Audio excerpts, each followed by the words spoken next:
Portions of this show have been pre-recorded. Yeah, it's a podcast rebroadcast. All of it is pre-recorded. You big dummy. Stand by to receive our transmission. Okay, the headphones are on. The chair is set to lock because I hate it when these headphone wires get tangled around my wheels and I start falling into the floor and the headphones go flying into the floor and make that crashing noise and the coffee hits the soundboard and it explodes and all that stuff. You know, that happened about 10 years ago at the station that we don't like to talk about. You know, the whole thing that happened. I don't want to get into that. Totally understand. And I'm sorry that happened to you. I mean, it was a terrible thing, but you couldn't help it. Thursday. Well, with everyone on the podcast will have no idea what that means, but that's everybody that listening locally will know exactly what that means. It's like Don Rickles was on Johnny Carson one night, and he goes, "Hey, don't worry, I understand.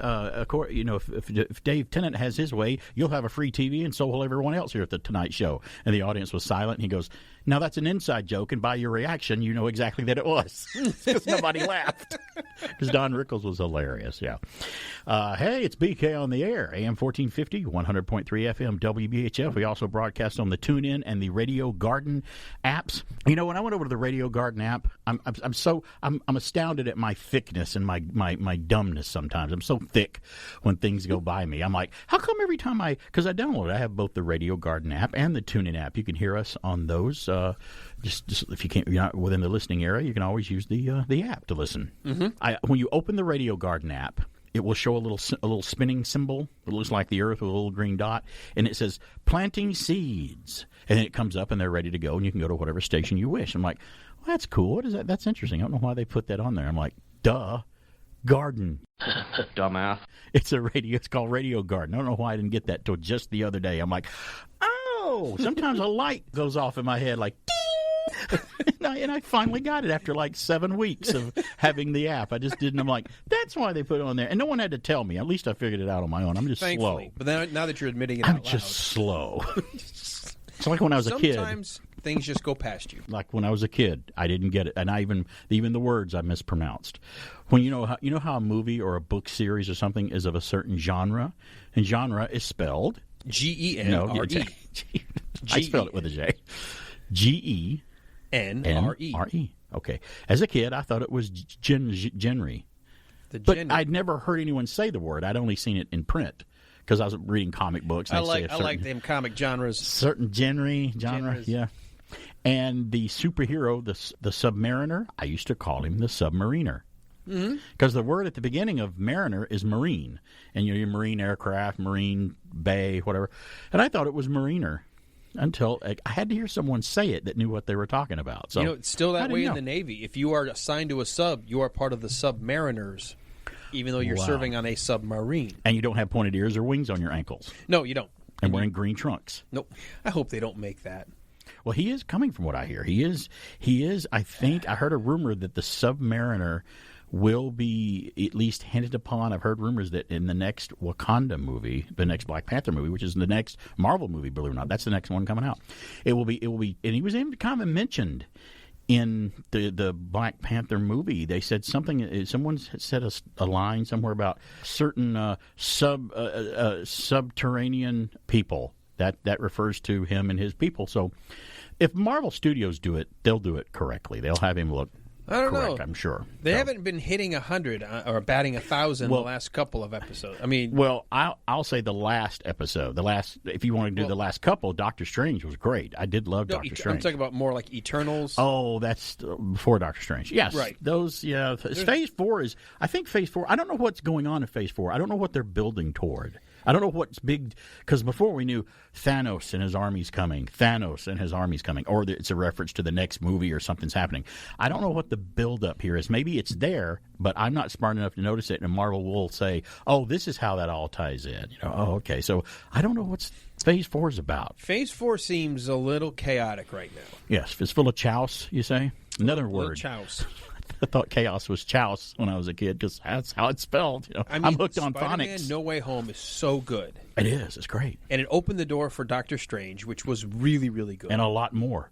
It opened the door. But Eternals, which I think is part of the underpinning of where they're going with these Celestials and everything out there.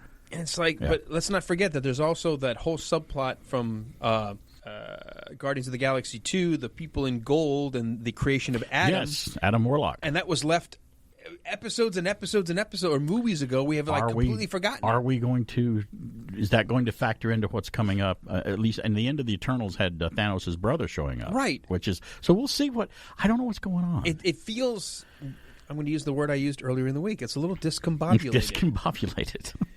Which I thought was a slang word, but that's actually a word, I guess. Because, Eternals was a disappointment. No Way Home was really good. You said Thor, Love, and Thunder. Doctor Strange. Then Doctor Strange was great. Then Thor, Love, and Thunder wasn't that great. So, I don't know what's going on. The television stuff is going really big. And isn't technically Far From Home, or isn't that considered part of Phase 4? The second Spider-Man movie? The No Way Home. Way Home. No, Far From Home. The second the second Spider-Man movie. I don't know. I guess Mysterio. Because it happened after Avengers Endgame. Tony Stark is dead, so I don't know. But wasn't that still like the last movie of Phase 3? Is it the last of Phase 3 or the first of Phase 4? I don't know, I guess. Maybe it's the bridge. Like I said, I feel lost. I feel after it built up to Endgame, I was like, that was the perfect 25 movies leading to this point. How do you do that? It was beautiful. The only thing that intrigued me was at the end of the Eternals was when Kit, the guy who played Jon Snow, Kit Harington, I think is his name, was looking at the sword that eventually will make him turn into the Black Knight character. And I think that was the one where I'm like, I hope they build on that. That's going to be great, because the Black Knight was a great character in Marvel. I mean, he was the Black Knight, cursed by I guess called a blood sword or something like that. If you touch it, you become the Black Knight, and your ancestor was the Black Knight. So that's the only one that kind of intrigues me, because I like him. And then I heard that there's going to be a Jon Snow series coming, even after the new Game of Thrones prequel show, I guess, is coming out. The Dragons show is coming out. When he decides, I don't want to be king, even though I finally found out I should have been the king, and I'm going to go actually doesn't want to become a king again. People of the North. Yeah, I don't know what it's going to be about. Wall. We got to build it. Did you see what happened to that dragon? Knocked their wall down. We got to go fix it. But I do like him, and I did like the Jon Snow character. And you remember how we talked about when we take stories about, we take quizzes about what superhero am I, and we get a result.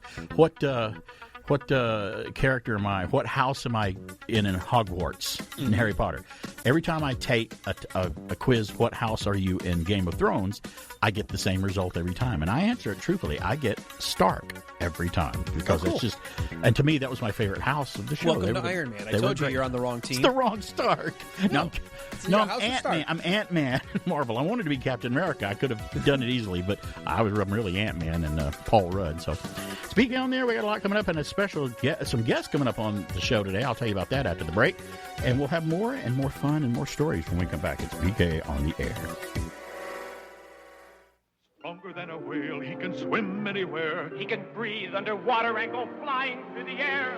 The noble submariner, prince of the deep, through the very deadly demon. Lord Damer of Atlantis is the prince of the deep. The Submariner. Wrong, sir. Wrong. We'll return after these messages.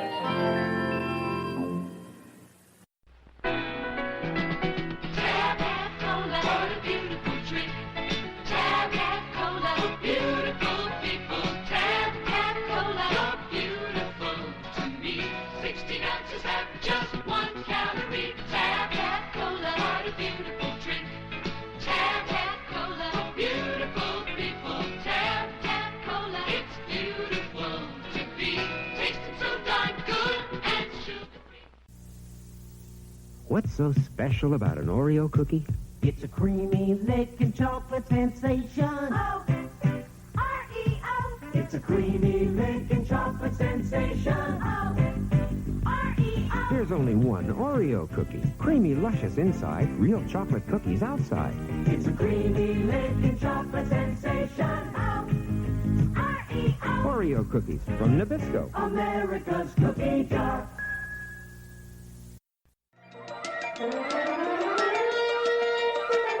Greetings, fellow classic TV fans. Rowan and Martin's Laugh-In ran from 1968 to 73 for a total of 140 episodes, and for 2 seasons, it held the #1 spot on television. The show also generated a fair share of classic catchphrases. Who can forget Lily Tomlin as Ernestine with "One ringy-dingy"? Flip Wilson's cross-dressing Geraldine debuted "What you see is what you get," and Sammy Davis Jr. yelled out for the first time, "Here come the judge." But without a doubt, Laugh-In's most popular catchphrase was "Sock it to me." The term, inspired by Aretha Franklin's song Respect, is number 10 on TV Guide's top 10 catchphrases list. The "Sock it to me" girls included Judy Carn, Goldie Hawn, and Teresa Graves. But reportedly, Lola Falana, Joey Heatherton, and Charo were originally considered for the parts. Perhaps the most memorable use of the famous phrase came during the 1968 season, which also happened to be an election year. Richard Nixon was invited on the show to say the catchphrase and did so. Although awkward and in the form of a question, it was actually funny. The chance for a cameo appearance was also offered to his opponent, Hubert Humphrey, who ultimately declined. Humphrey later claimed that his decision to turn it down may have cost him the election. A Nixon impersonator refers to the moment in his act with the line, "In 1968, I made the mistake of asking America to sock it to me." You can stop now. This is Pat McCormick with your Retro TV Trivia from the Golden Rage of TV. You can also find me on YouTube and Facebook at Golden Rage of TV and on Twitter at Golden Rage of TV1. And now back to BK on the air. Very interesting, but thoroughly supercilious. Thank you, Pat, for that trip into the Golden Rage of TV every Saturday. Check out Pat's YouTube channel and his presence on social media. You will not be disappointed. He was talking about Laugh-In. Now, I don't know about you. You never really watched Laugh-In much, right? It was a very topical show. When I tried to watch it again, I think Nick at Night reran it for a while, and I tried to watch it back, I guess, with my dad in the late 80s, early 90s. And I'm like, this is kind of like the Monkees or the Lives of Dobie Gillis, the old show that Bob Denver used to be on. Some shows are so topical of their time that when I try to watch them now, I'm like, I'm not getting half of these jokes because they're so topical of 1968 or whatever that I don't get it. Unlike maybe All in the Family or some other shows that were just greatly written comedies no matter what, and they hold up to this day. We were watching Laugh-In one night. My dad was watching it because he was, I was born in the 60s. That's when he was my dad. I was born in 66, and he's very familiar with everything that went on. We were watching Laugh-In one night, and sometimes they'll pop in and they have their little drive-by jokes. They'll open a door and go, "Hey, blah, blah, blah, blah, blah," and just give a joke and then move on to the next guy. Well, there was one segment, I can't remember who did it, but they opened the door and looked at the camera and goes, "Berlin, 20 years from now, 1989. There was dancing in the streets today as East Germany finally tore down the Berlin Wall." They were right. They actually got it right, and I could not believe that. They actually got the year and I think the date right as to when the Berlin Wall. Would have been 1989. That's the date they gave in the little skit, and it was from 1967 was the skit. And I thought that was really interesting. Who writes that show? What was going on? Were there mushrooms and stuff being used by those writers back then? Maybe they were time travelers. Well, I can take this opportunity before we get really deep into something else, BK on the air like here, to tell you that coming up on the program today, along with all the goofy nuttiness that I do, we're going to have a couple of guests in the studio today. We're going to have a cover band called Carl and the Floorwalkers will be coming in to talk to us around sometime after the 11 a.m. Eastern hour here, maybe around 11:06, something like that. Joel Bridges and Dean Cochran will be here to tell you about their appearance here at the Grand Theater, our huge, glorious, historic Grand Theater here in Cartersville, which puts on and hosts all kinds of shows year-round, including plays and musical acts and comedians and all kinds of things. And you can find out a lot more about them by going to thegrandtheater.org. That's theater, R-E, if you spell it, .org, and find out what's going on. They're putting on a nice concert on August the 27th. It's a nonprofit show benefiting Hickory Log, presented by the Music for Hope. And they're going to come in. I think they're bringing their guitars with them, so they may play a little sample of something with them today. And they've covered some great stuff. I've heard they're covering I've heard them covering Neil Young and the Pretenders and a lot of other rock bands. Neil Young and the Pretenders. I've never heard of that band. Neil Young and also the Pretenders. That's what I meant. No, there could be a band called that. We just don't know. We're Neil Young and the Pretenders. Do you know who pretending to be Neil Young? Do you know who's the cover band for Journey? You've seen them. Well, there's a couple of them. Well, what's the one that you've seen that you're most familiar with? I can't remember their name. You can't of course, either. You're putting it on the... But they're a good cover band. Do you know who the cover band? I'm talking about cover bands actually that specifically do cover bands for certain groups. The cover band that covers ELO is called EL No. EL No. That's the name, and I'm like, that's perfect. That's just a great thing to call them. So it's EL No. EL No. Isn't the Journey band? Is it Frontiers? Aren't they? Is their name the name of one of their albums or something? It's something. It sounds like Journey. Their cover name does, and I can't neither one of us for the life of us can think of who it is right now. But Carl and the Floorwalkers, they don't cover just one group. They can do a little rockabilly, a little surf music, some rock and roll. That's only some of their talent in rock that they do. And they'll be in here to talk to us about their show and a little bit about them. And I am going to ask them where they came up with that name, Carl and the Floorwalkers. I want to know. Who's Carl. How they come up with it. Well, maybe they'll tell us. Which one of you is Carl? Maybe they'll tell us. I thought of it watching Walking Dead. Carl. Or Sling Blade. Like Leonard Skinner, no one in the band was named Leonard Skinner. I think he was I read that he was he was a teacher that they knew, and it's a play on his name, a teacher they knew in high school or something like that. So none of them was the teacher's name Leonard, and they would always go Leonard. I don't know. Hey, Leonard. And then the people went Skinner. I'm like, wait, that doesn't exist yet. Leonard Skinner. B.F. Skinner. I'll never forget the day that my mom asked, "So who is this Pink Floyd guy?" I said, "Well, Mom, his last name is Floyd, and he has a skin condition. He's pink. I don't know." I just played along with her. It came from two different jazz groups, some Pink something and something Floyd, and they just took the first name of the one half and the back. I know, but in the early '80s, some of the adults would go the Pink Floyd. Yeah, who is Mr. Floyd? Sure, he's right back here. Oh, by the way, which one's pink? Oh, that's the barber on Andy Griffith's show. Floyd the barber. Hey, I think parents should be a little more interested not in the name of the group as in what the kids are listening to. You should maybe take a more active, because I had to school someone once on. I'm like, hey, where's your son? Oh, he's up in the bedroom playing his video game. What's he playing? Something called Grand Theft Auto, where you steal cars or something. It's just a little video game. I'm like, it teaches you how to be a mobster. I said, have you seen the game? Have you actually looked at it while he was playing, or have you played the game? No, but I mean, it's a video game. How bad can it be? And I'm like, come with me. Let's go turn it on. Turn on the video game system here and look at it. Look, you can kill cops. You can pick up hookers in this game. You can do a lot of really bad things in the game, Grand Theft Auto. Maybe he shouldn't be playing that at 12 or 13 years old. Go on a drug run, human trafficking. Possibly. All of the things that you aspire to as a young child. What do you want to be when you grow up? So, I think human trafficker sounds fun. So this is my serious part of BK on the air. Parents, if you let your iPad or your tablet run your kid and babysit your kid in the backseat of the car or in their bedrooms or whatever, you need to check on that, because you don't know what's going on. You really don't know. I've looked for things on YouTube before that I'm not looking for at all, with not even a safe with the safe setting on. And look for something. I'm like, how did that pop up? If I'm looking for something, that could pop up for a kid to watch on YouTube. So much stuff. It's crazy. So take a little interest. That's as serious as I'm going to get this show. The rest of it, total monkey business. I'm telling you right now. I'm going to make so many mistakes from here till noon. So many mistakes like you wouldn't believe. And one of them is making mistakes like Willy Wonka makes chocolate. That's right. I want to be in a world of pure mistake imagination coming up through this whole show. But we'll have that. When we come back, we're going to flash the audience of the news, the weird, the strange, and the bizarre. And I haven't even gotten to one story here that I've got printed out. So we got a lot to talk about today with BK on there, including a Bruce Willis nostalgic story. We got attention Kmart shoppers. I want to tell you how many Kmarts are left in the U.S. And Harry Potter actress says something bad about Arnold. We have to get on. We have so much time and so little to do. Strike that. Reverse it. This way, please. And now, these messages. Secret Agent Sugar Bear, beware! The wheat freak is after our Super Sugar Crisp. Roger, kids. He wants my wheat cereal. It's part of this nutritious breakfast. Super Sugar Crisp! Going somewhere, wheat freak? Yeah, Sugar Bear. Gonna scoop up your Super Sugar Crisp in my rocket scooper. Springtime. Looks like I've got my Super Sugar Crisp, and you're all washed up. Grandpa, you want to play Pac-Man? Pac-Man? Who's he?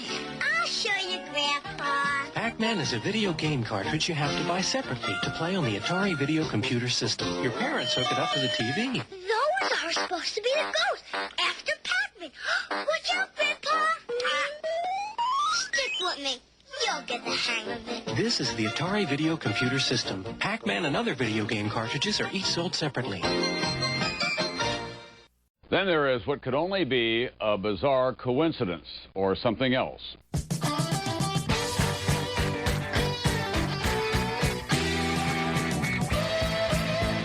You are listening to BK on the Air on AM 1450, FM 100.3, and online on the Tunein radio app. Now, back to a guy who'll make you feel really young, mostly because he's so old. It's BK on the Air.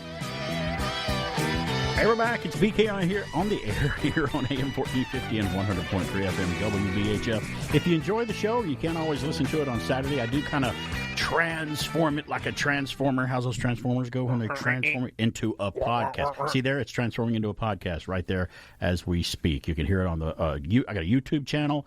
You can go to Spotify, Anchor, and SoundCloud. So there's a lot of places. Podcasters roll out. There's places for you. As a trivia question, sometimes when Stacy's son will go do trivia on Thursdays, he will email us or text us the questions after it's over and see if we can get the ones they answered. And that was one of the questions last Thursday was what were the good guys called as opposed to the bad guys? The Autobots. And they were the other ones were called the Decepticons because they deceived people, right? They were bad. Yeah, they're deceivers. I just don't see how. Now, my logical brain. Both transform into things to be deceiving to the eye, but one's bad about doing it. I was never into the Transformers because, again, that shows how little older I was. I didn't get into Transformers, but you were a big fan of them. And Commander Clark used to be on the air here with us, and he collected them. He's got a huge Transformers collection. He was a fan of them. And I would look at them. He's like, which one do you think is the coolest one? I'm like, well, of course, I'd want the one that transforms into the F-16 fighter jet. That's like the cool one. And he's like, that's one of the Decepticons. I'm like, oh, I chose one of the bad ones. I'm sorry. I certainly don't want to turn in. I mean, I know that Megatron was the main good guy, right? No, Megatron was the main bad guy. Bad guy. Who's the main good guy? The old Optimus guy. Prime. Optimus Prime. I'm like, that's cool, but he turns into a tractor trailer. I love knowing something more than you. Oh, you know a lot more about the Transformers. This is so strange. Yeah, but know about this. I just don't think it's that cool to turn into an 18-wheeler. I just don't know what it is. I'm like, look out. I'm coming through really slow, but I'm really heavy. So I just thought that wasn't the coolest thing, but he's a lot of the people's favorite. So tell that to Dennis Weaver. True. He was running away from one. It's just a pickup truck. He was running away in a Dodge Valiant that had like 90 horsepower. Just imagine a semi-truck on a parade. That movie could have been completely fixed if Dennis Weaver had been driving a Porsche 911. Yeah. It's like, okay, truck chasing me, bye. No, yeah, you're right. It's got to be a rundown little four-cylinder Barry. It was a little red, I think, Plymouth Valiant, which is even in the show, he's looking at it's overheating. It can't go, but it's so many miles an hour and whatever. Well, the truck did that. Remember in the first Terminator film, they're running from Arnold and he's driving the truck, and they're Sarah Connor and he is in an old pickup truck, like Chevy S10 with a camper on the back, and they're like, go faster, faster, faster. I'm going as fast as this vehicle will go, and he's still overtaking this little stupid truck. So always, if you're running away from the bad guy, get something with horsepower. Pick the fast car. That's all I'm asking. Pick the fast car. All right. It's time that we flash the audience of the news, the weird, the strange, and the bizarre. And guess who has the first one? I've got the first news. Well, flash me. Hey. Hold on. Oh, yeah. Okay. Sorry, that's the Arctic tan. I haven't been able to. Boxer briefs has been solved. The mystery is solved. What do they call those? That are like boxer brief combination. Boxer briefs.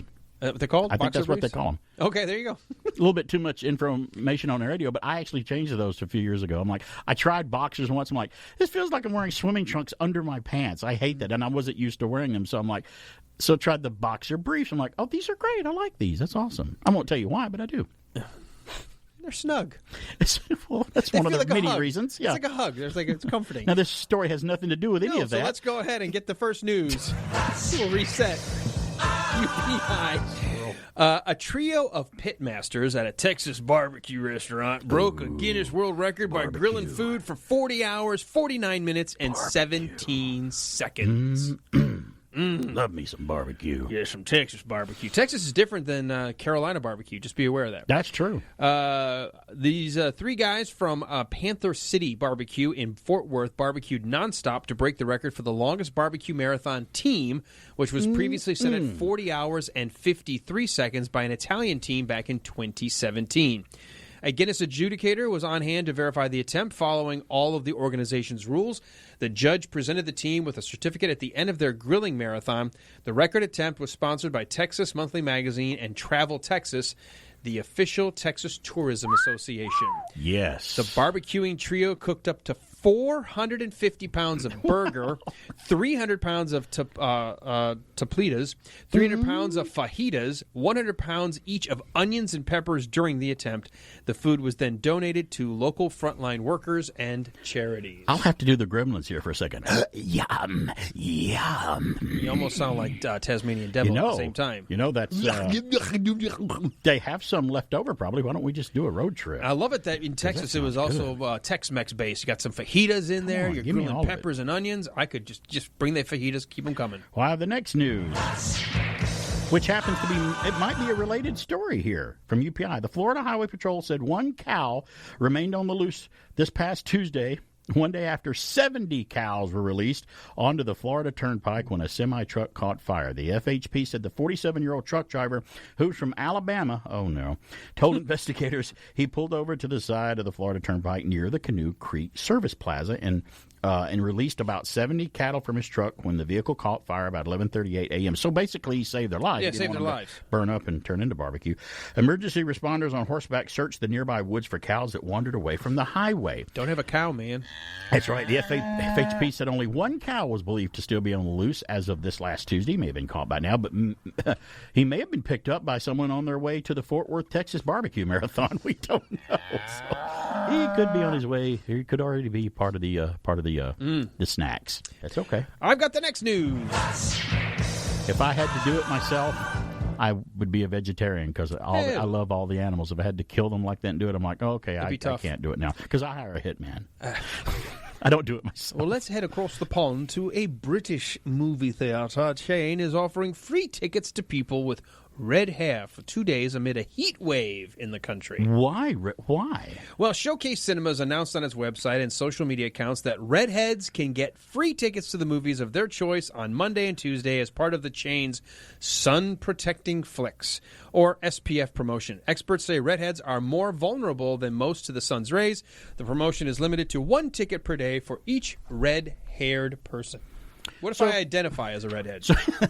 Right. I want a free ticket. So if you're the type of person that has the extreme red hair, maybe with freckles and very pale, you tend to have a skin that's more sensitive to the sun's rays. Is that scientifically accurate? That is 100% that's accurate. Interesting. Yes. Okay. Well, did you also know redheads, and the reason why they act the way they do is they also have they have higher thresholds for pain. So while you're like going ow ow, they're like, oh, stick it up. What's wrong with you? Little buttercup. So if you're they have a higher threshold. If you're interviewing for the CIA and MI6 in England, you should hire all redheaded British agents. There's a reason why Natasha is the way she is. Wow, I didn't know that either. That's not made up. Okay, well, it's not. Goodness knows we don't want to make up stuff on this show. That is 100% true. Last news. There's mistake number 2 from UPI. An Idaho man enlisted the help of colleagues at a work conference to recapture the Guinness World Record for the longest throw and catch of a hot dog into a bun. See, I had to add that part. I'm like, okay, you just throw a hot dog. Okay, that's fine. Flick the hot dog. They got to throw it. The other person, they're not using a glove. Catch it. They're using a bun. In the bun. David Rush, who has broken nearly 250 Guinness World Records to promote STEM education, originally held the record in 2019 when Jake Smith threw a hot dog 105 feet to where Rush caught it in a bun. The record was broken twice in the meantime, with the most recent title sitting at 156 feet and 2 inches. Rush enlisted the help of colleagues at the Cradle Point Sales Summit in Boise to make several attempts at recapturing the record. Rush said multiple attempts over the course of multiple days ended with Russell Phillips throwing the hot dog 167 feet and 5 inches to where Rush caught it in a bun. The record was beaten by more than 10 feet. So there you go. See, I thought I have to read the article all the way through. I'm like, you would think at some point someone would just climb to the top of, let's say, the new World Trade Center and just drop it and catch it at the bottom. Could that could be considered throwing it, sort of, or dropping it? That'd be a different record. A toss and let gravity do the work. A toss, a drop, or a throw. What's the difference? It's PK on the air. We'll tell you. Hot dogs, Armour hot dogs. What kind of kids eat Armour hot dogs? Pitchers, catchers, kids who hit home runs, little guys, catching flies. Anyone who likes to pile up hot dogs, Armour hot dogs. Sure, kids and moms love Armour hot dogs because they're made with Bonnie bean. No cereal, no extenders. 100% government inspected. It's a hit! Hot dogs, Armour hot dogs. The dogs kids love to fight. Something funny's going on. Yes, something funny's always going on with the Brady Bunch. Gosh, hey, that's some special kiss. Yeah, I'm glad you liked it. Yeah, I did. Uh-oh. They wouldn't get me into one of those suits, even if they promised me mouth-to-mouth resuscitation with Cary Grant. The Funny Bunch, the Brady Bunch. Every week on ABC. It really works.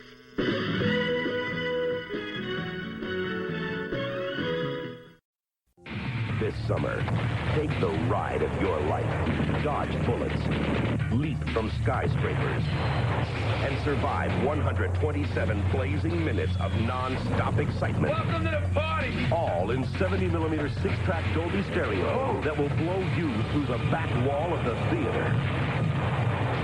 Die Hard, rated R. Exclusive engagement begins Friday, July 15th in selected cities.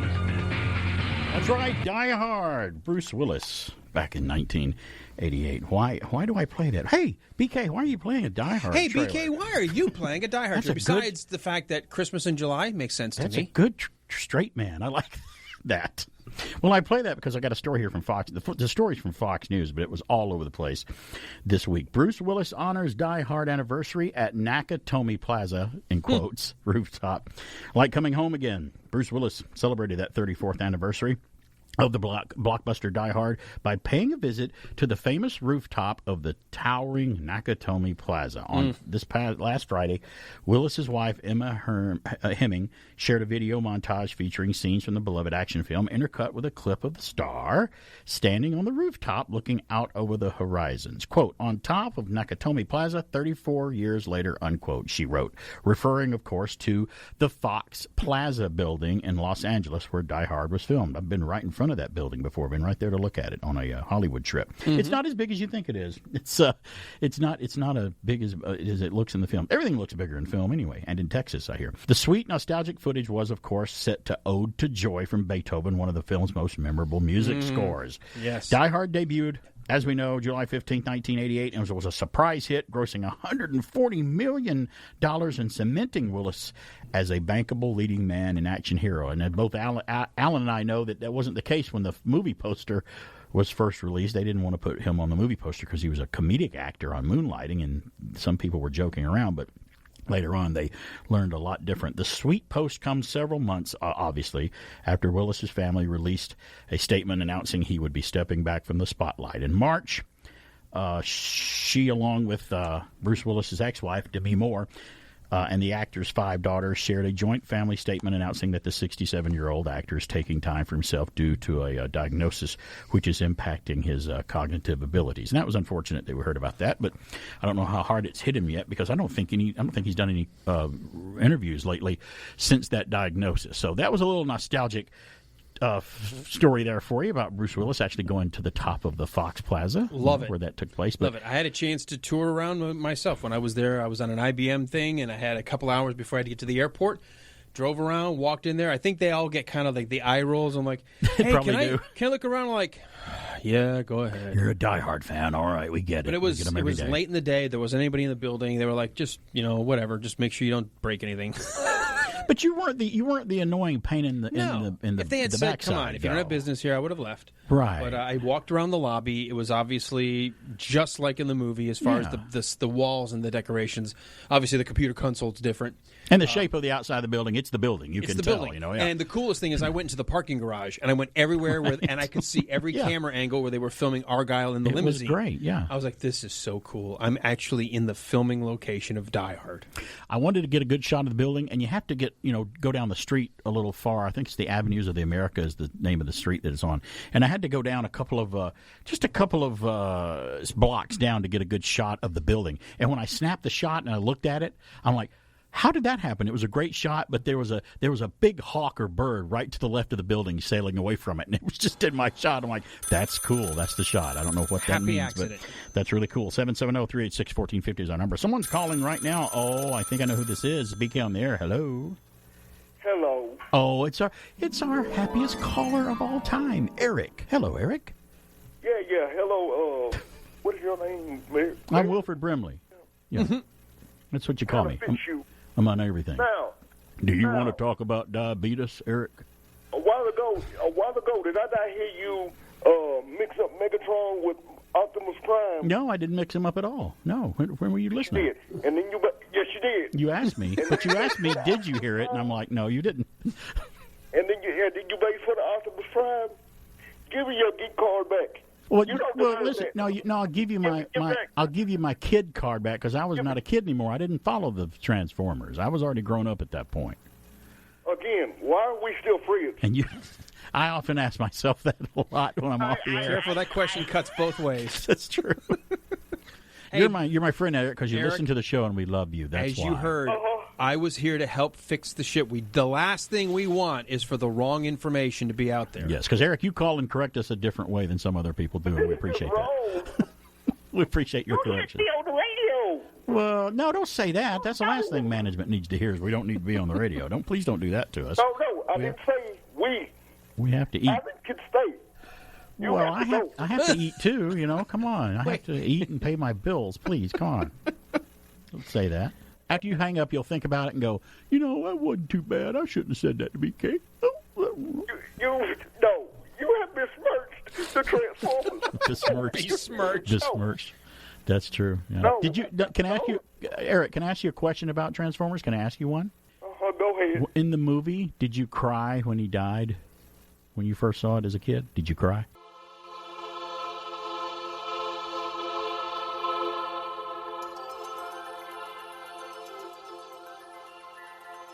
Until that day, till all are one.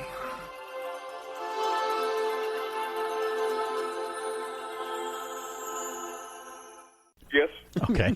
I'll take that as a yes, but he finally said it. Well, I was shocked when I went to the movie theater. I was like, in the first 30 minutes, we've killed Optimus Prime? Did you know that was the first time a lot of kids were exposed to death in movies? That was tragic for a lot of kids. Yeah. Yeah, that's why they changed G.I. Joe movie at the last minute. You know what I said when I found out he died? I'm like, oh, good, at least you don't have to turn into a tractor trailer anymore. See, that's not right. That was on purpose. See, I was an adult. I didn't care. That was on purpose. I didn't care. I was an adult. You bad man. Stacey, everything you ever told me. Oh, no. I am just joking. I didn't mean that. No, you don't. Hey, I teared up when the Enterprise blew up in Star Trek 4 in 1984. So I was the same way. It was just a different movie. So, yeah. Considering a piece of equipment. I know we'll be back. Well, it's good to hear from you, buddy. Thanks for being our happiest caller of all time. I'll call back next week if you say something crazy. Oh, well, okay. Well, we're forewarned. Talk to you later, buddy. All right, bye. Eric. I did not mean that. That was just a joke to get him riled. Of course, it doesn't take much to get him riled, just me talking on the air. Correct. But, yeah, I did mess up, and you corrected me, because I'm not into the Transformers. I can get those wrong. You started to say, what's the leader's name? Is it Megatron? I was like, well, you knew it was one of the leaders. He was a leader. Right. So I was kind of right, but I meant the good guys. You didn't put it out there as, well, Megatron being the leader of the Autobots. You did not state it as a fact. And I'm 100% correct. You basically said, what was the leader? Is that Megatron? And you were didn't questioning say it that way. Yeah. I know. I got it. Come on. I'm on your side here, buddy. I know. Thanks for being on my side. I'm on Team BK. A lot of people aren't. Because I like it my way. I want to tell everybody about some upcoming guests we have on the show. We're ticking up to the top of the hour here, and we're going to have after the top of the next hour. I'm going to take a break and let you have some folks in studio. We're going to have two guests in the show. There's three here. Oh, there's three. Okay. Well, yeah. we're going to have a third. Okay, we'll talk all three. I don't know which one's Carl, but we'll figure it out. Okay. Well, I'm going to ask them. We have Carl and the Floor Walkers coming on with us live after the top of the next hour, somewhere around 11:06, I guess. Not right at there, because we got to do news and weather and how the world is ending and all that kind of stuff at the top of the hour, which you won't hear. Which you won't hear on the podcast. I edited all that out, so I always take the news out when we turn into podcast. T-minus 10 days. Might as well go out and have fun. The doomsday clock is just ticking away. We're not going to last forever. You know, if I had a dollar for every time the world was going to end, you know, and I can only remember back so far. I remember back in 75 or 76, Time magazine did a cover of the Ice Age is coming. We're all going to freeze to death. I'm like, okay, fine. That's how we're going to die. Leonard Nimoy did an entire episode and a PSA about the coming Ice Age. It didn't happen. Then later on, I heard that actually a swarm of killer bees was going to destroy all the life on the planet that was coming here from Europe or Asia or I don't know, somewhere other than here. And I'm like, oh no. And as a kid, I was actually scared. I'm like, killer bees are coming. They're going to sting me to death. I saw The Swarm, the movie, the disaster movie. I saw that. They're going to get in on my, they attacked a school bus in the movie. They got in through the vents and stuff. It's terrible. That didn't happen. Yeah. Then we'll move on to, what was the next one? Oh, Y2K. Y2K came along. Oh, when the year 2000 hits, all your computers are going to grab you and kill you like in the movie Maximum Overdrive. All electronic things are going to choke you to death and kill you like Maximum Overdrive in Stephen King's movie book, and that didn't happen. You would think at some point the alarmists would learn to use a longer window of time, because it was always like in 10 years and everything. 20 years. I remember in the 60s, we only have 10 years of oil left. Right. In the 70s, we only have 10 years before the Ice Age. Right. And then in the 80s, it was like 10 years before the ozone is gone. And then in the 90s, 10 years before Y2K shows up. It's like, why do you guys haven't figured out yet that do you think you can only create a hype and a scam for 10 years? I wish there was a way. I don't know, there maybe is a way, but is there a way that if someone predicts the end of the world and it doesn't happen, can I sue them for money? You'd like to. Because if that's the case... You do realize the polar caps are already gone. If that's the case, you should be, if we could make it the law where they could be sued for whatever, they'd stop doing it maybe. So let's predict it 1,000 years from now. We didn't say it was definite. We just predicted it. Yeah. Well, wait, what's the difference? We said it over and over again, though. One we said is it could happen, but it obviously didn't. I don't know whether it's going to be a comet that hits us, a giant asteroid, or are we just is the middle of the Earth just going to get too hot and the red hot magma and all the core is going to blow up or whatever, or is the sun? It's going to be like solar flares going to hit us. The super volcano underneath Yosemite. Yeah, that's what's going to do. Or the other movie, Knowing, with that you didn't see. The movie Knowing, it was a giant solar flare. It was come out from Earth and just hit us, and it was terrible. Just to melt the Earth. I don't know what it's going to be. It's going to be something, but I really kind of don't think anybody really knows what it is. So right.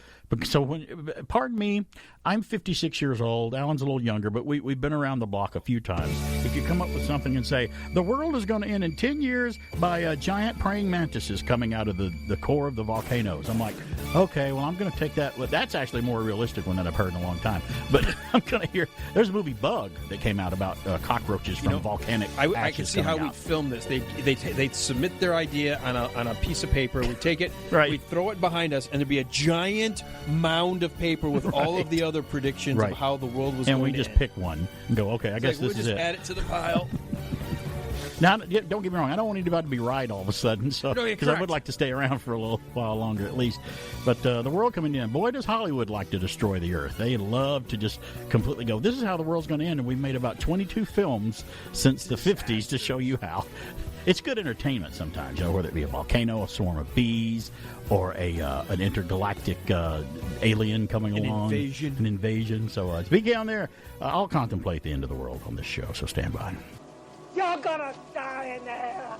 All of you. You are gonna die. Sponsored by Parker Brothers. Homemade fun for over 90 years. Boom, boom, boom, boom. Parker Brothers bonkers with and funny twisted track can send you backward to go forward or forward to go back. The bonkers board keeps changing with every single play. With bonkers cards and bonkers dice, it is not the thinking twice. And you go back and forward faster in a bonkers kind of fun. And you're certain that you're losing when suddenly you've won. Bonkers is fun. Bonkers is life. Bonkers is never the same game twice. Bonkers from Parker Brothers. At Pioneer, we don't build a high-fidelity receiver the way some of our competitors do. Instead of a pressboard bottom, our SX780 has a metal one that limits interference. It has power meters and a DC power supply for richer bass. It's things like this that have made Pioneer #1 among people who care about music. And isn't that why you buy high-fidelity components? See and hear Pioneer at these Sound Shop locations.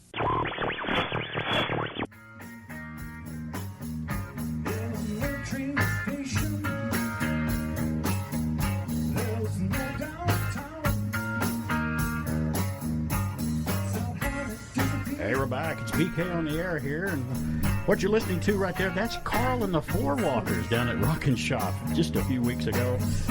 Awesome. I guess they're a band. I've got them in here. Would you guys be called a cover band, or are you just a band? What do you call We are a yourself? cover band mostly. We do some originals, but we're basically a three-piece cover band. That's Joel Bridges over there on mic number 3. We've got in studios here Brian, we've got Dean and Joel, all three of them in here to talk about what's going on with Carl and the Floorwalkers. Welcome, guys. I'm glad you're here. We're glad to be here. Good to be here. Now, Dean's voice is a little crackly today, so he's not going to be on the microphone. But is his voice coming back for the next show? I think he's going to actually do Bohemian Rhapsody before we leave, but he's just getting warmed up. If he just screams an AC/DC song, that might work too. It might make it worse or better. I don't know. Tom Waits. Right. Yeah. I turned the show into a podcast after we're off the air, so someone listening in Washington State might not know what we're talking about. But the Grand Theater here in Cartersville, it's a very classic, old, historic theater in Cartersville that hosts a plethora of shows. They do stage plays, they do comedians, they do musical acts.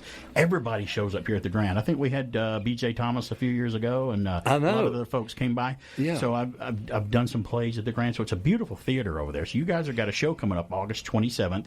Before we get into the other stuff, and I am going to ask you guys where the name of the group came from. What's going on at the Grand with your show, and what's it all about?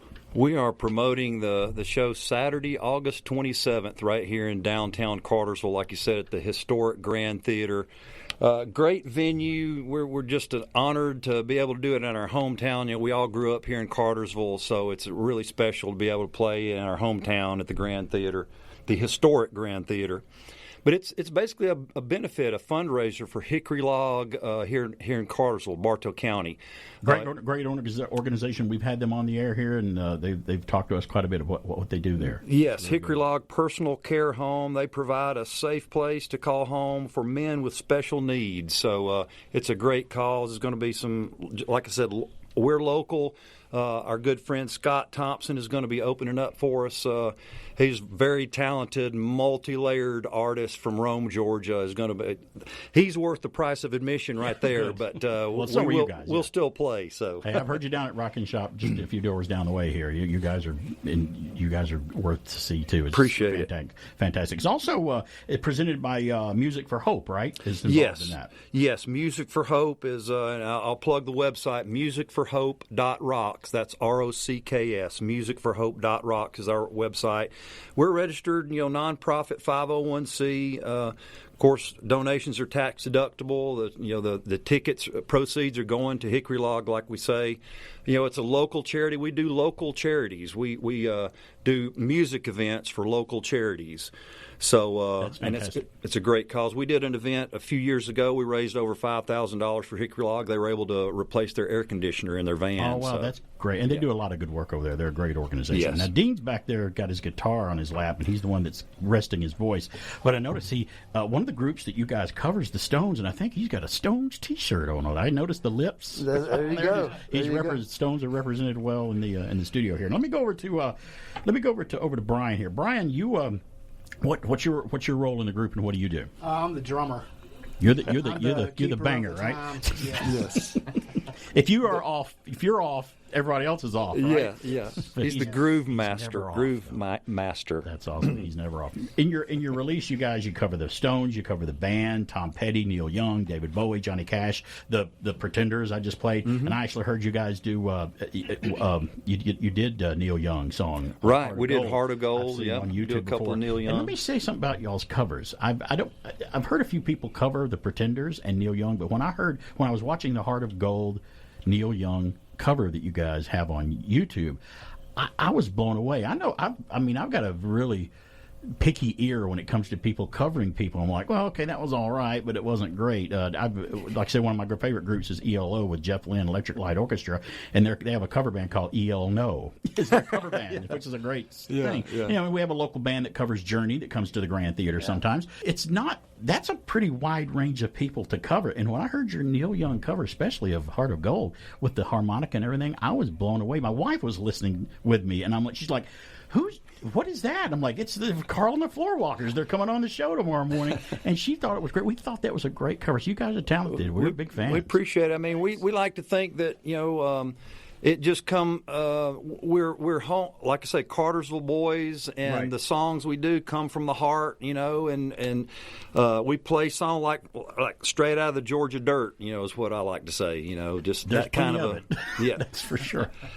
Or the red clay in exactly, Georgia. Yeah, exactly. I mean, red clay in Georgia, I was fascinated because I'm from Alabama originally, but don't tell anybody.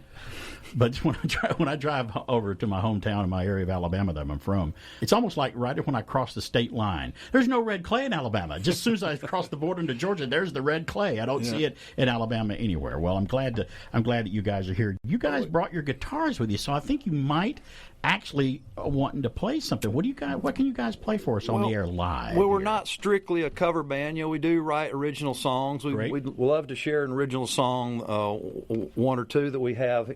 One that's called Planetary Ride, P-Ride. Carl and the Floorwalkers right here live on WBHF.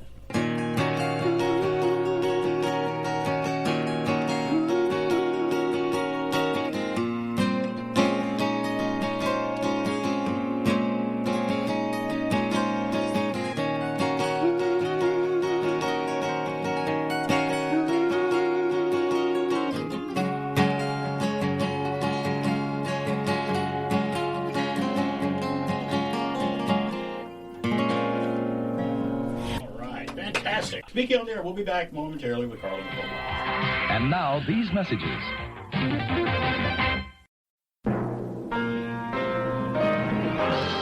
Oh, no, it's not. That record isn't ruined. Don't believe me? See, the music's unharmed. This is Zenith's remarkable MicroTouch 2G tone arm. Because the needle floats within the tone arm, you can drop it, even slide it. It's impossible to accidentally ruin your records on Zenith stereo. In fact, the needle pressure is so light, your records last far longer on a Zenith. And you get the greatest stereo separation in a complete home console. And now, another new stereo achievement from Zenith. The solid-state 240W amplifier with an amazing 240 watts of peak music power. To bring you the most spectacular stereo sound ever heard from a complete home console. Exclusively at Zenith dealers in a selection of fine furniture cabinetry. At Zenith, the quality goes in before the name goes on. This portion of the show is being brought to you by The Best Things in Life, which are still free with minimum purchase at participating dealers.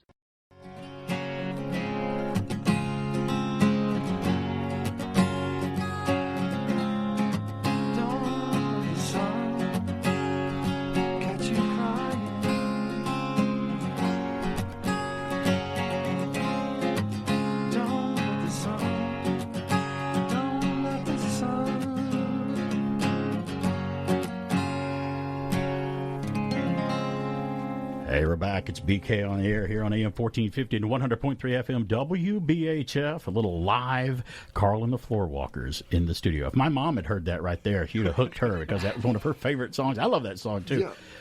Who does that song?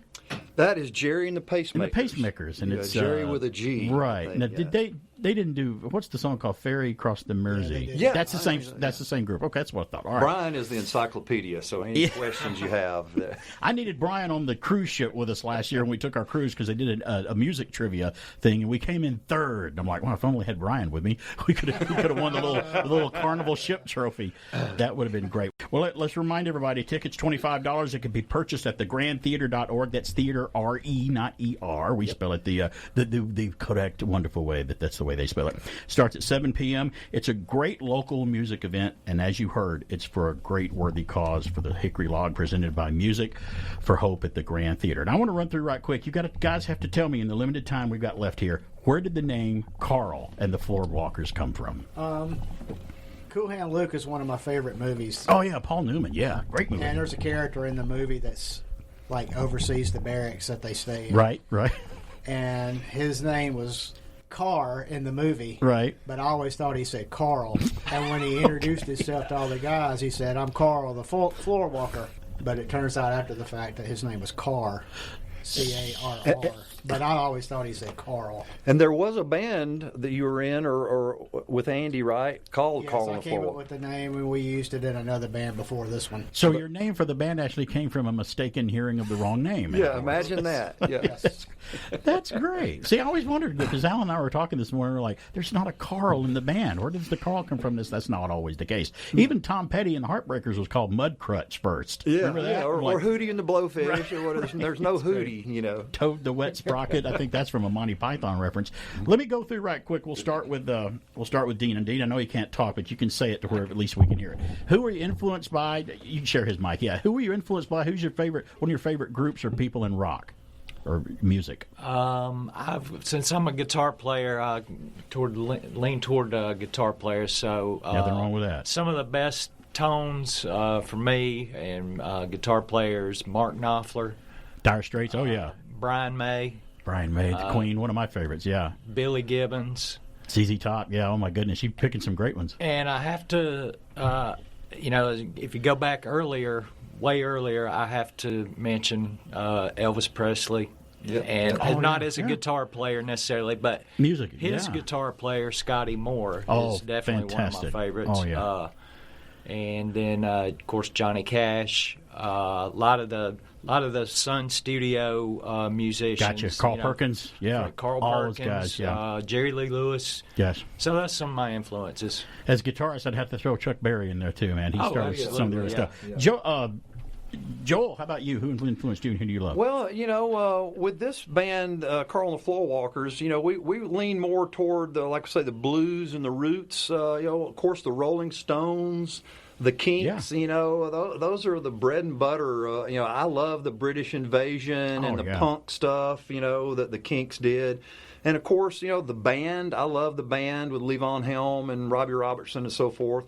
And of course, Neil Young. I grew up listening to Neil Young records that my brothers played. And that just brings back so many good memories. Of listening to those albums that they had. Didn't Levon do some acting? Didn't he play? The dad in Coal Miner's Daughter? Yeah, with Sissy Spacek. Yeah, that's right. I keep forgetting about that. Let's go over to Brian now. Who influenced you, Brian? Any drummers come to mind? You're just talking about music in general. I'm a Ringo, Charlie Watts kind of guy.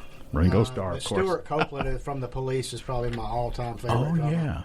Neil Peart. Yeah, everybody puts him on their list too. But you put some great drummers on there. That's great. Well, it's good to hear all the people that influence you, because you hear people who love music, especially if they're in music. And Alan and I, as far as music, we kind of keep it to in the shower only when we sing, because that's about the only time that we want to. It's just us, and it's hard enough for us to listen to ourselves. But Alan's brother's in a band, and just to see people being able to do music, read notes, and sing and play a string guitar at the same time, for us it's just an impossibility, because it's just not in us. But it always really fascinates us when we talk to people in music, and talk about people that perform in musicals that not only sing, act, and dance all at the same time. Yeah. Talented people they just blow us away, and we're just glad to have you guys here. We're blessed to be able to do it. We really are, especially in our hometown right here in Cartersville, Georgia.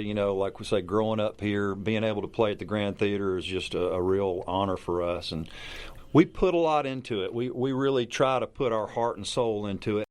It'll be a great night, great local music for a great local charity.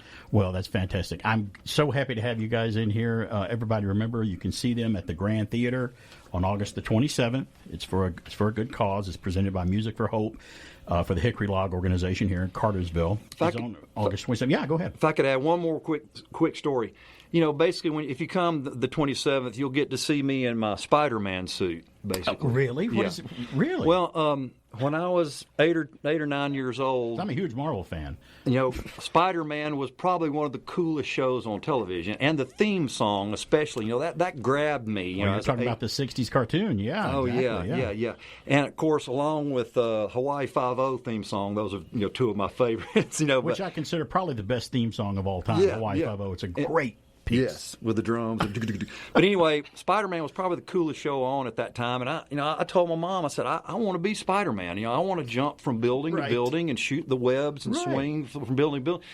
And I said, but I need a Spider-Man suit. So what did my mother do? Of course, my siblings probably all laughed at me. Joel, you can't swing. Come on. Right. But my mother, she made a suit for me. She didn't say, no, Joel, you can't do that. She made a suit for me, a Spider-Man suit. But before Amazon, you couldn't order this on Amazon. She made it herself with a sewing machine. You could get underoos, but it wasn't the same thing. They were it was not a full body suit. And on the 27th in August, when we play at the Grand Theater, you're going to see me jump from building to building. As Spider-Man. That in other words, my that's my Spider-Man. I'm Spider-Man now. You're remembering your childhood. My mother did that for me, made me a suit, and said, "Joel, if you have a dream, you go for it." So that's fantastic. Well, that's the reason enough to go to the show right there. Come on, that's great. Yeah, Spider-Man was a great, and Marvel's making all kinds of money now with all these movies and stuff, which is great. And I'm glad to see it come back. Well, that's if for nothing else, go see Joel and his Peter Parker, Spider-Man himself, exactly right. Jumping across the stage. Well, we're gonna. Why don't we go out with? Let's go out with another song. Just pick me something, and we'll just play it right into the break, and we'll go out. We appreciate you guys being here. It's Carl and the Floorwalkers. Come and see them August 27th at the Grand Theater. Go to thegrandtheater.org for tickets to check it out as they take us out here. We'll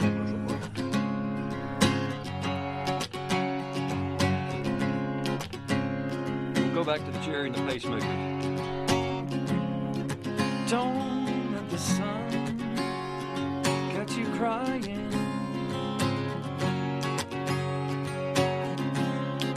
The night's the time for all your tears.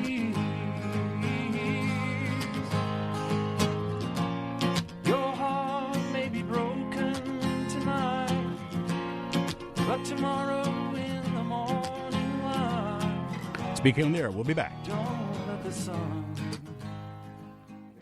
Give it up! Podcast Magazine presents the Hot 50 Countdown. Hi, it's Rob Actis, host of the Podcast Magazine Hot 50 Countdown. Join me as I count them down from 50 to number 1, the top 50 podcasts in the land as determined by you, the podcast fans. From true crime, society and culture, self-help, health and fitness, science, and every podcast category in between. The Hot 50 Countdown is here. And don't forget to vote for BK on the Air as one of your favorite podcasts at podcastmagazine.com. We'll return after these messages. Dull streets are gonna clear up. Put on a Windex Shine. Wipe off the dirt and cheer up. Put on a Windex Shine. Spray sunshine all over the place. Only Windex has ammonia D, so nothing shines like it. Makes all kinds of shiny surfaces sparkle like glass without streaking.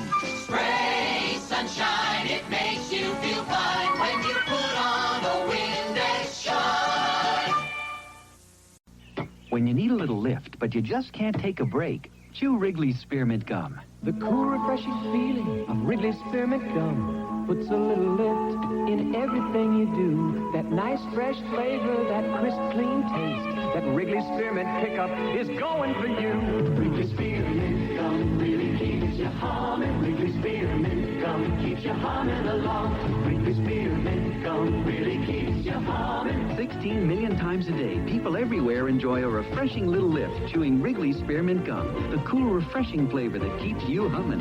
It picks you up, it keeps you going. That spearmint feeling's coming through. That little lift, it gives you, puts a hum in everything you do. Wrigley's Spearmint Gum really keeps you humming. Wrigley's Spearmint Gum keeps you humming along. Wrigley's Spearmint Gum really keeps you humming. This is William Shatner, and I would like to invite you to take a journey with me into the 21st century. So take the next few minutes and listen very closely. You'll be amazed at what you hear. When it comes to shows about movies and comic books, heroes and crazy news, I tune into BK on the Air from 10 to noon Saturdays.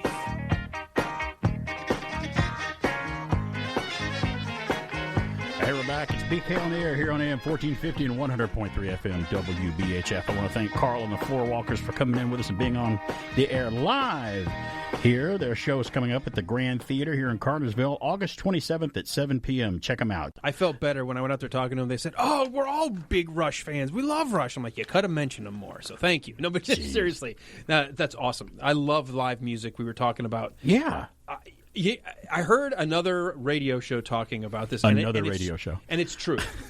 Yep. Something about live music. Even if I didn't think I'd like I wouldn't go buy that person's album, or maybe I'm not a fan of that kind of music. Yeah.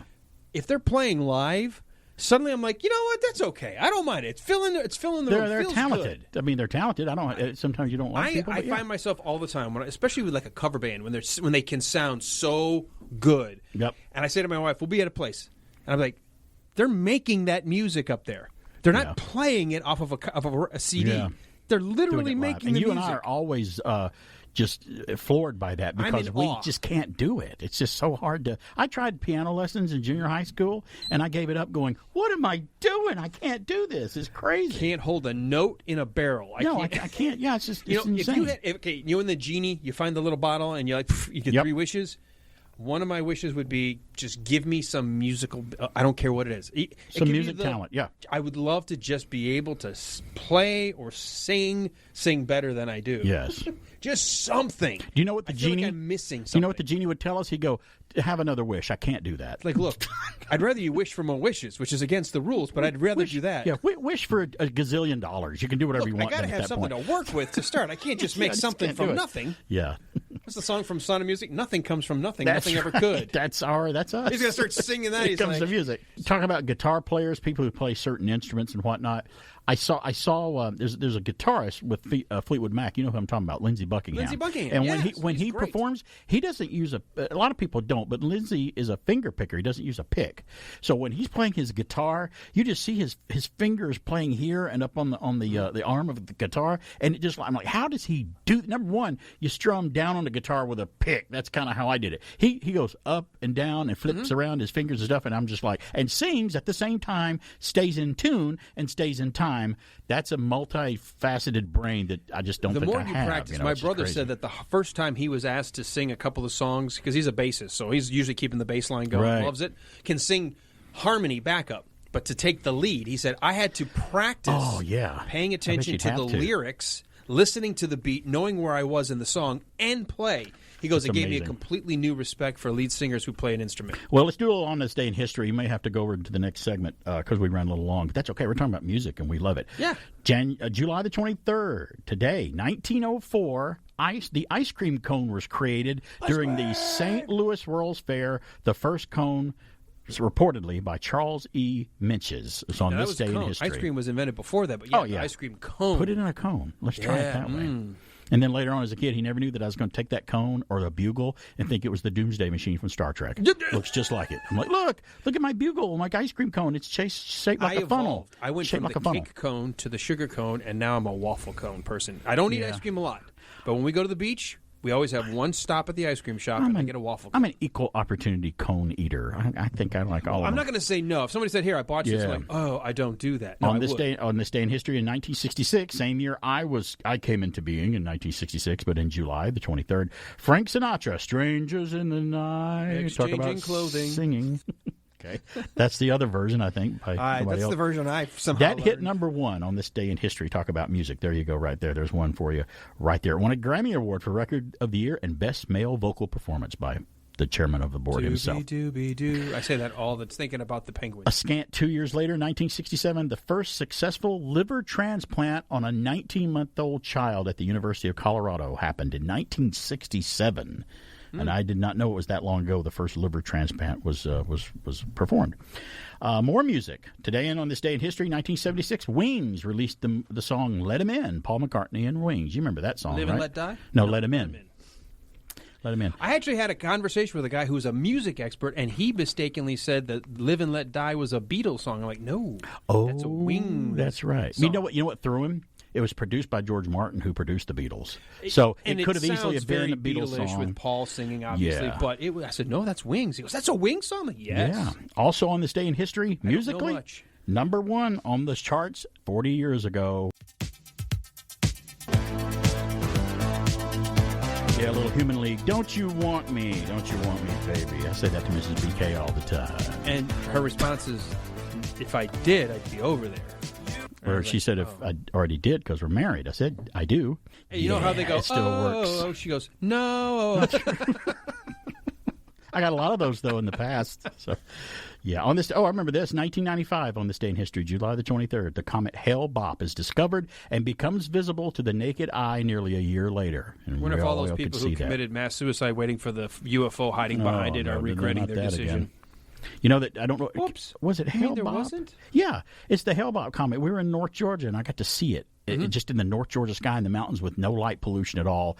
And I looked up, I'm like, that's a comet right there. Because you can't tell any movement. It's just like a painting hanging in the sky, and it was amazing looking. That messed with my head. For some reason, I was expecting it to be moving across the sky. Like a streaking comet. It's not a meteor. It's way out in space. It is moving, but you can't tell from this angle. It's so slow. It took days to cross the sky. Birthdays today include Bert Convy, American actor and game show host, Tattletales, Super Password, Win, Lose, or Draw. Bert Convy was all over the place. He died in 1991. Do you remember Tattletales, the game show? Not at all. Where the celebrities would go on and they would ask questions of these celebrities, wife and husband, and then one of them would go off backstage with headphones on and just listen and just bring up the audio. They would have to answer questions and match them. It was kind of like a celebrity newlywed game, only it was a gimmick.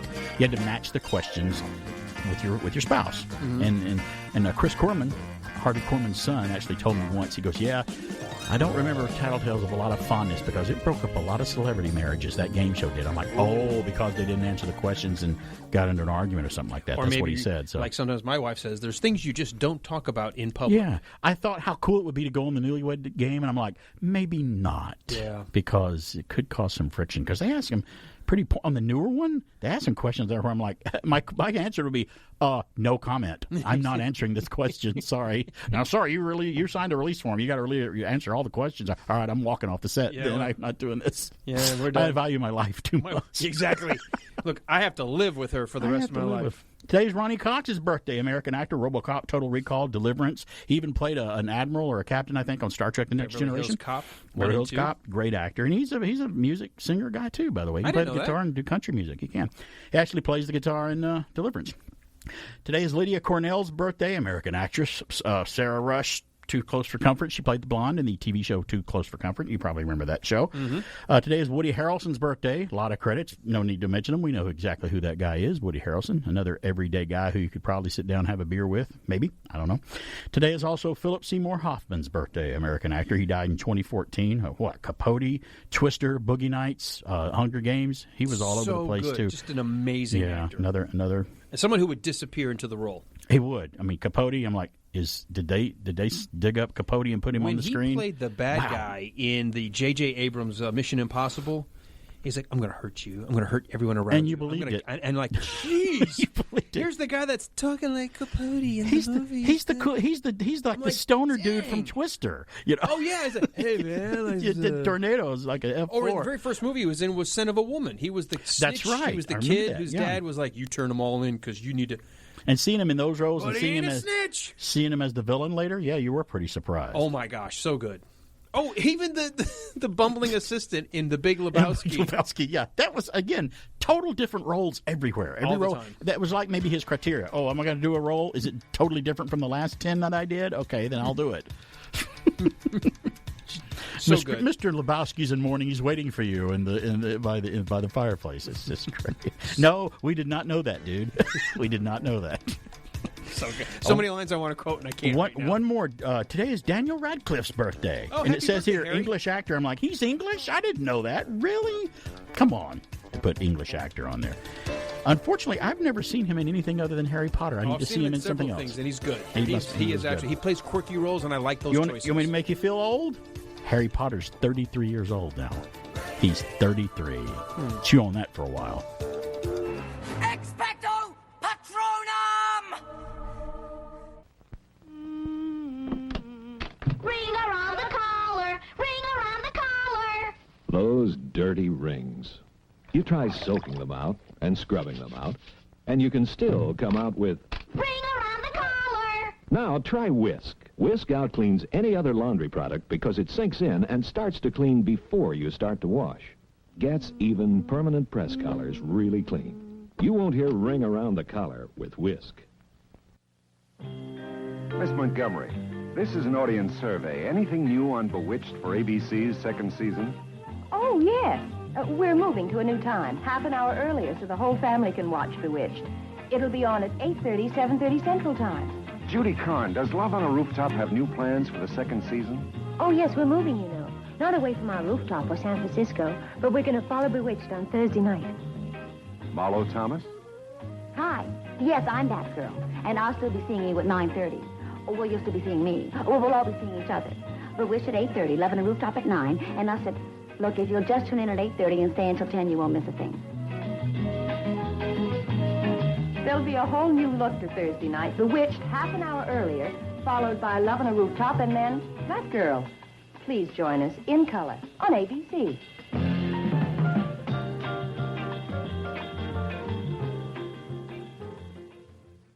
Oh, a microphony. And a phony at the mic. Get oh!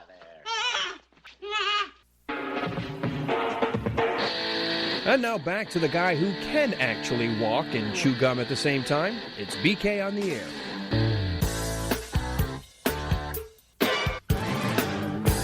Hey, we're back. It is BK on the air. Here's July the 23rd. We're doing On This Day in History. Let's tell you what national day it is today. Like I say, every week, it's always National Something Day.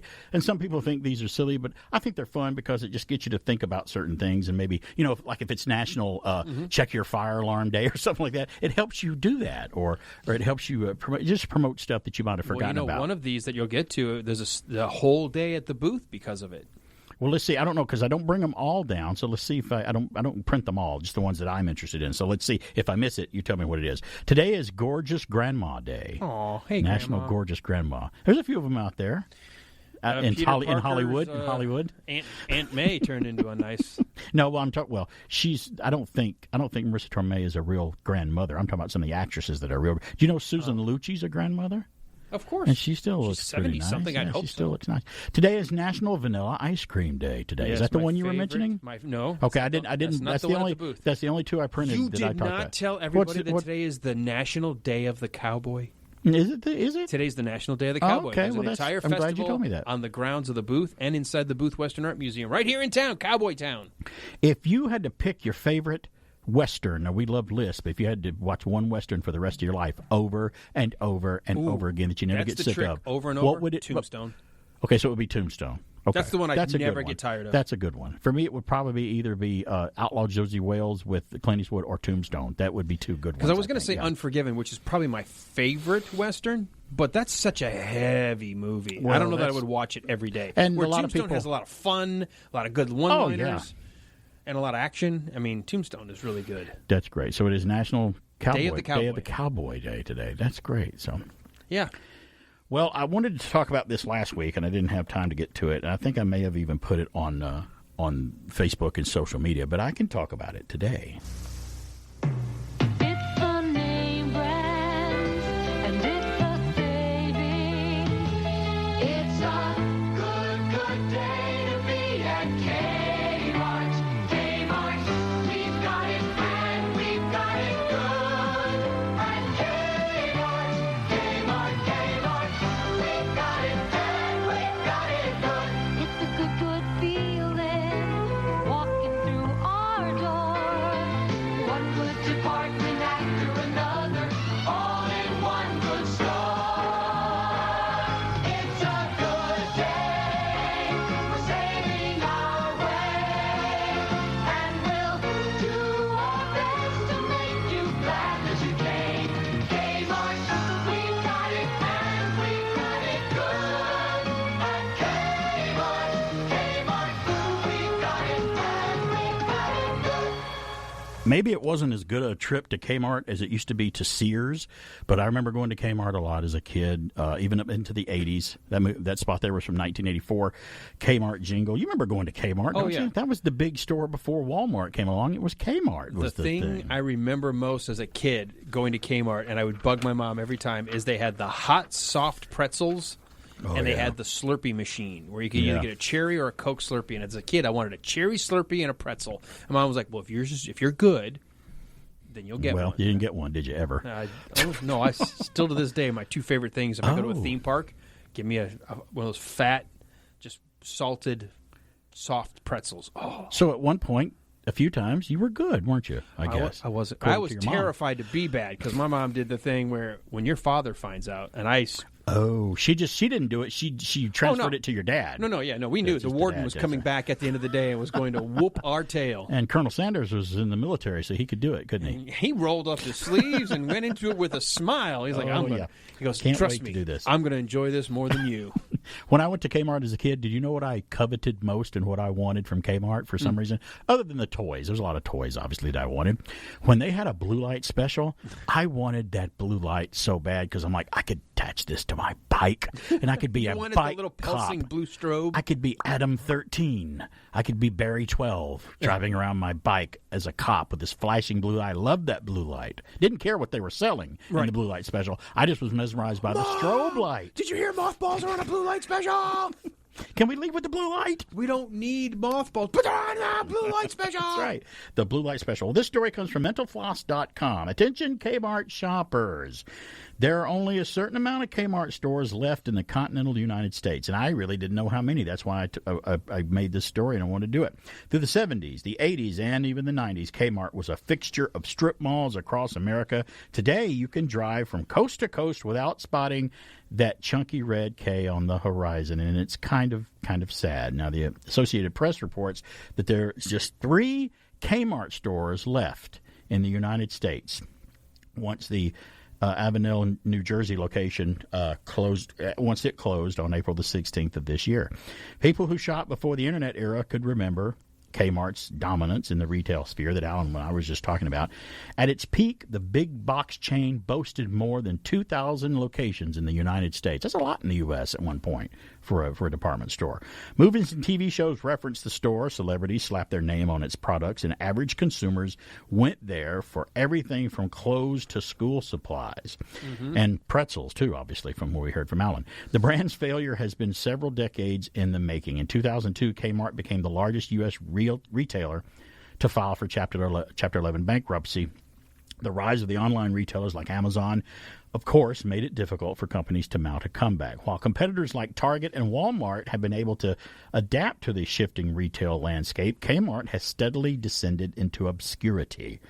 Following the closure of the Avenel location, the stores in Westwood, New Jersey, Bridgehampton, New York, and Miami, Florida will be the only Kmarts operating, at least right now, within the 50 United States. They're kind of a little spread out, too. Kmart isn't the only former giant to fall from grace in the 21st century. Blockbuster Video, which operated 9,000 stores in its heyday in the United States, has dwindled to a single location in Bend, Oregon. I guess it's probably more of a novelty than anything else. Yeah, we talked about it before. The last Blockbuster has become a tourist attraction for nostalgic fans of that analog media area that Alan and I both went through.